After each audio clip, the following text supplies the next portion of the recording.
नमस्कार दोस्तों, कैसे हैं आप लोग? तो एक्सेल में काम करके आप घर बैठे अच्छा खासा अर्निंग कर सकते हैं। कितना अर्निंग कर सकते हैं? चलो सबसे पहले वो दिखा देता हूँ।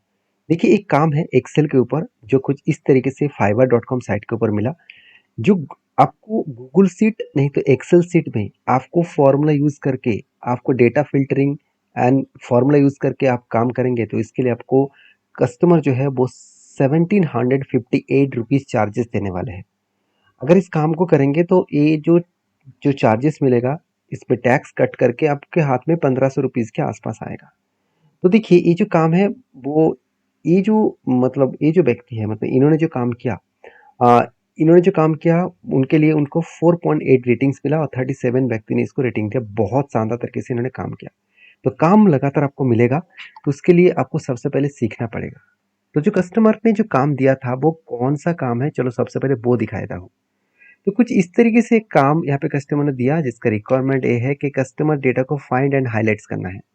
तो फाइंड एंड हाइलाइट्स का मतलब क्या है? देखिए मैंने यहाँ पे कस्टमर का जो कस्टमर का डेटा है उसको मैंने जब काम किया तो किस तरीके से किया मैं आपको बता दूं। कस्टमर का रिक्वायरमेंट ये था कि जब भी कोई नंबर्स में पुट करूँ मतलब जो कस्टमर का सीरियल नंबर है मैं अभी आपको दिखाऊंगा। चलो सबसे पहले आपको दिखाई देता हूँ कि यहाँ पे देखिए एक लंबा सा लिस्ट मिला। जैसे कि यहाँ पे कस्टमर डेटा है, टाइप है, करेंसी है, साथ ही साथ आपको फीस भी देखने को मिला, टैक्स भी मिला। और साथ ही साथ आपको टोटल अमाउंट भी देखने को मिले जो फीस एंड टोटल्स को सम करके बनाया गया। साथ ही साथ आपको और भी कुछ डेटा डेटा देखने को मिला जो सेटल्ड आईडी है, सेटलमेंट आईडी है, ऑर्डर आईडी है, मेथड है, कौन सा मेथड से कस्टमर ने पेमेंट किया, कौन सा कार्ड से पेमेंट किया, कार्ड टाइप कौन सा है, डेबिट कार्ड, क्रेडिट कार्ड, सब कुछ यहाँ पे दिया गया है। तो आपको बोला गया कि जो नंबर मुझे चाहिए मतलब मान के चलिए मुझे 110 नंबर चाहिए तो इंटर के 110 नंबर का जो अमाउंट है वो आपके सामने हाजिर हो गया। तो देखिए यहाँ पे आप कहेंगे तो ये तो सिंपल है सर। सर मैं वी लुकअप का फॉर्मूला यूज़ करूँगा तो हो जाएगा, मगर देखिए कस्टमर का ये भी रिक्वायरमेंट है कि जो डेटा आप वहाँ पे एंटर करेंगे उसका ऑटोमेटिकली हाईलाइट भी होना चाहिए उस सेल को। और डेटा किसके अंदर है? देखिए मैंने क्या किया, मैंने यहाँ पे नंबर यहाँ पे पुट किया 110। अभी 110 अलग से नहीं है, इस डेटा के अंदर ही आपको देखने को मिलेगा। थोड़ा सा जूम करके देख लीजिए, यहाँ पे देख सकते हैं 110 नंबर दिख रहा है। मतलब इसी के अंदर सारे नंबर्स है। और ये डेटा आपको कस्टमर ने ये भी बताया कि यहाँ पे एक्स्ट्रा कोई आपको सेल ऐड नहीं करना है। यही डेटा के अंदर आपको फॉर्मूला ऐसे बना के देना है कि जब भी मैं इस डेटा के अंदर जो नंबर है उस नंबर को पुट करूँ तो ऑटोमेटिकली वो नंबर का वैल्यू भी आ जाए, टोटल अमाउंट्स भी आ जाए, उसके साथ साथ वो सेल हाईलाइट्स भी हो जाए। मान के चलिए मैं 114 ले रहा हूँ, एंटर कर रहा हूँ। देखिए 3,308 रुपीज़। अभी देखिए यहाँ पे हाईलाइट्स भी हो गया सेल। और यहाँ पे 3,308 रुपीज़ भी यहाँ पे देखने को मिलेगा, 40 पैसा भी आपको देखने को मिल जाएगा। तो ये काम मैंने कैसे किया, कस्टमर को किस तरीके से आपको सैटिस्फाइड करना है वो मैं आज आपको सिखाऊंगा। कस्टमर का अच्छी तरीके से प्रेजेंटेशन बना के देना तभी आप सारे काम को कर पाएंगे। तो चलो मैंने एक फार्मूला यूज़ किया, वो फार्मूला कुछ इस तरीके से है। आपको फार्मूला देखकर शायद आपको डर लग रहा होगा। तो मैं चलो एक एक करके आपको करके दिखा देता हूँ, तब आपको सारे डिटेल्स क्लियर हो जाएगा। तो सबसे पहले इस फार्मूला को डिलीट कर रहा हूँ। यहाँ पे नंबर को भी डिलीट कर सकते हैं आप, बाद में भी ले सकते हैं, कोई बात नहीं। नंबर रहने दीजिए, डिलीट भी कर दीजिए, कोई बात नहीं। सबसे पहले आपको करना क्या है, इस सेल में क्लिक करना है, इक्वल देना है। उसके बाद आपको करना क्या है, देखिए मैं वी लुकअप अगर यूज़ करता नॉर्मली तो मेरा आंसर नहीं आता, क्योंकि 101, 102, 103 जो नंबर्स है वो नंबर्स एक सेल के अंदर नहीं है, अलग सेल के अंदर नहीं है, एक सेल के अंदर है। और जिसके अंदर टेक्स्ट भी है, नंबर है, सब कुछ है, तो उसको आपको फिल्टर आउट करना है। तो कैसे करेंगे? सबसे पहले देखिए वी लुकअप को फॉर्मूला देने के बाद आपको पहले लिखना है वी लुकअप। वी लुकअप को मैंने पहले भी आपको फॉर्मूला बहुत बार सिखा चुका हूँ, तो आप प्रीवियस वीडियो को भी जाकर देख सकते हैं। उसके बाद फास्ट ब्रैकेट ओपन करना। देखिए यहाँ पे मुझे कुछ इस तरीके से डेटा फॉर्मेट करना है, क्योंकि मैंने डबल इन्वर्टर कॉमा ओपन किया, स्टार दिया, उसके बाद यहाँ पे फिर से स्टार डबल इन्वर्टर कॉमा को क्लोज किया। ये मैं क्यों दे रहा हूँ मैं अभी आपको बताऊंगा। उसके बाद देखिए एंड साइन दिया। उसके बाद मुझे सिलेक्ट करना है इस सेल का, मतलब इस सेल में जो डेटा आएगा वही डेटा के अकॉर्डिंग यहाँ पे आंसर आएगा।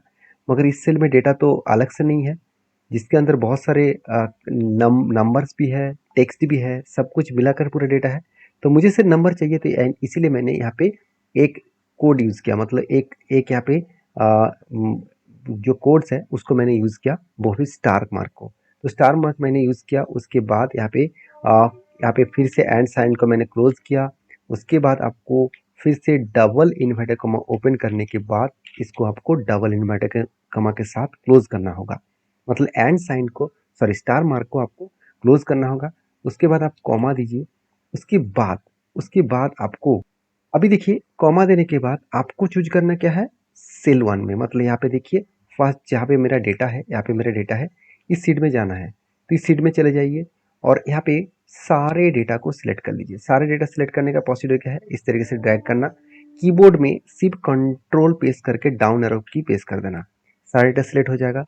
अभी और कुछ नहीं प्रेस करना है, कीबोर्ड में सिर्फ F4 प्रेस करना है। F4 करने का मतलब क्या है, आप यहाँ पे देख सकते हैं फॉर्मूला को। F4 करने का मतलब है यहाँ पे लॉक हो जाएगा सेल। उसके बाद आपको फिर से कॉमा देना है। अभी आपको देखिए कौन सा सेल का आंसर चाहिए। देखिए फर्स्ट वाला तो मुझे नहीं चाहिए, 1 2 3 4 5 6, मतलब 6 नंबर में मुझे टोटल अमाउंट्स दिखा है, तो मुझे 6 नंबर का डेटा चाहिए, सेल का डेटा चाहिए। तो मैंने क्या किया, 6 नंबर का सेल ले लिया।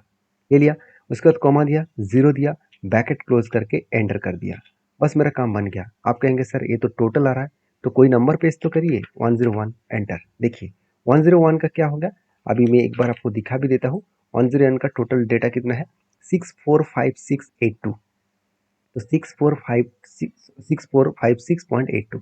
ठीक है, आप 103 दे दीजिए, एंटर कर दीजिए। देखिए 6395। तो यहाँ पे क्या 103 में 103 कहाँ पे है, यहाँ पे है। आप देख सकते हैं यहाँ पे 103 है, तो 103 का डेटा में 6395 डेटा है। तो ठीक था, तो अभी ये तो बन गया। तो वीडियो अच्छा लग रहा है तो प्लीज़ एक लाइक कर दीजिएगा। अभी जो मेन पॉइंट्स करना है मुझे, जो यहाँ पे डेटा है, इस डेटा को जो सेल में मैं डेटा ले रहा हूँ उस सेल को हाईलाइट्स करके दिखाना है। तो मुझे तो पता नहीं चल रहा है कि एक्चुअली कौन सा सेल डेटा आ रहा है।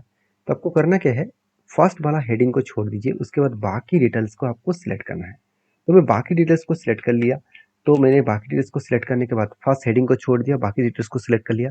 उसके बाद जाना है कंडीशन फॉर्मेटिंग्स में, उसके बाद जाना है न्यू रूल्स में। न्यू रूल्स के ऊपर जाने के बाद आपको यहाँ पे यूज फॉर्मूला यूज करना है। सबसे पहले आपको देना है इक्वल साइन। उसके बाद आपको फर्स्ट टोटल जो अमाउंट है उस सेल को सिलेक्ट करना है। मतलब मैंने इस सेल को सिलेक्ट किया, फर्स्ट सेल को सिलेक्ट किया। उसके बाद मुझे कीबोर्ड में A4 मुझे फिर से एक बार सिलेक्ट करना है। एक बार सिलेक्ट कर लिया मैंने, एक बार फिर से डिलीट करके कर रहा हूँ, ये 2 बार आ रहा है। चलो मैंने फर्स्ट सेल को सिलेक्ट किया, कीबोर्ड में 2 बार F4 पेस्ट किया। देखिए 2 बार F4 पेस्ट करने के बाद कुछ इस तरीके से सीनरी आपको दिखेगा। उसके बाद आपको इक्वल देना है। आपको जाना है सीट 1 में, जहाँ पे मुझे यहाँ पे डेटा मिलेगा, तो इस डेटा को सिलेक्ट कर देना है। ठीक है, अभी देखिए कुछ इस तरीके से देखने को मिलेगा आपको। पहले इक्वल देकर फर्स्ट अमाउंट सिलेक्ट करना है, उसके बाद फिर से इक्वल देने के बाद इस सेट को सिलेक्ट करना है। बस आपको फॉर्मेट में जाना है, कोई भी एक कलर चूज करना है। मैं चलो मान लेता हूँ इस कलर चूज कर लिया, ओके कर दिया, ओके कर दिया, बस आपका काम बन जाए। देखिए मैंने कौन सा डेटा यहाँ पे सिलेक्ट किया था, 103 नंबर का। चलो मैं 114 नंबर का डेटा सिलेक्ट करता हूँ, एंटर कर दिया। देखिए 114 नंबर यहाँ पे हाईलाइट हो गया 114 नंबर। तो कस्टमर को जो रिक्वायरमेंट था वो रिक्वायरमेंट ने फुलफिल कर दिया, और उसी के कारण कस्टमर ने कितने पैसे दिया, अराउंड 1758 के आसपास। तो अच्छा खासा अमाउंट यहाँ पे दिया गया। तो कस्टमर का जो रिक्वायरमेंट है, इस तरीके से रिक्वायरमेंट कस्टमर करेंगे तो आपको फुलफिल करना होगा। तो वीडियो अच्छा लगे तो प्लीज़ एक लाइक कर देना, क्योंकि इस तरीके से टास्क आपको बताएंगे नहीं, क्योंकि इस तरीके से काम करने के लिए आपको पहले सीखना पड़ेगा, और इस एक्सेल को एडवांस लेवल सीखेंगे तो बहुत ज़्यादा चार्जेस आपको देना पड़ेगा। तो आप सीखना चाहते हैं, कंटिन्यू वीडियो ना पाना चाहते हैं, तो प्लीज़ चैनल को सब्सक्राइब और दोस्तों के साथ भी इस वीडियो को शेयर करिएगा। अभी चलो ये जो काम है वो कहाँ कहाँ पे मिलेगा। देखिए काम मिलने के लिए आपको fiverr.com इस साइड में जाकर आपको लॉगिन करना है। fiverr.com बहुत शानदार एक प्लेटफॉर्म है, इस साइड में जाकर आप लॉगिन कर सकते हैं। उसके साथ साथ teachersone.com इस साइड में भी जाकर लॉगिन कर सकते हैं, और upwork.com, उसके साथ साथ peopleperhour.com, उसके साथ लिंक्डइन भी है, naukri.com है। सारे साइड में जाकर आपको प्रोफाइल क्रिएट करिए, किसी न किसी जगह से आपको काम मिलेगा ही। क्योंकि मैं भी जब स्टार्टिंग किया था तब मुझे भी इजीली काम नहीं मिला, टाइम लगा। और एक दो काम करने के बाद कस्टमर का जो रेटिंग आया, अच्छा खासा रेटिंग मिलने के बाद एक्सेल में मुझे कंटिन्यूसली काम मिला। जो लोग काम पाना चाहते हैं, सीरियस है, वो कंटिन्यू करिए। अगर जो लोग सोच रहे हैं कि ये सारी चीज़ फेक है, तो कोई बात नहीं, आप आपके हिसाब से चलिए, मैं मेरे हिसाब से चलूँगा। और जो लोगों को सीख कर ऑफिसेस में और अलग अलग जगह पे काम करना है, तो भी सारी चीज़ों को सीख कर आप काम कर सकते हैं। तो वीडियो अच्छा लगे तो प्लीज़ लाइक करना। दोस्तों के साथ भी शेयर करना और चैनल को सब्सक्राइब भी करना। मिलते हैं नेक्स्ट वीडियो में, तब तक के लिए धन्यवाद।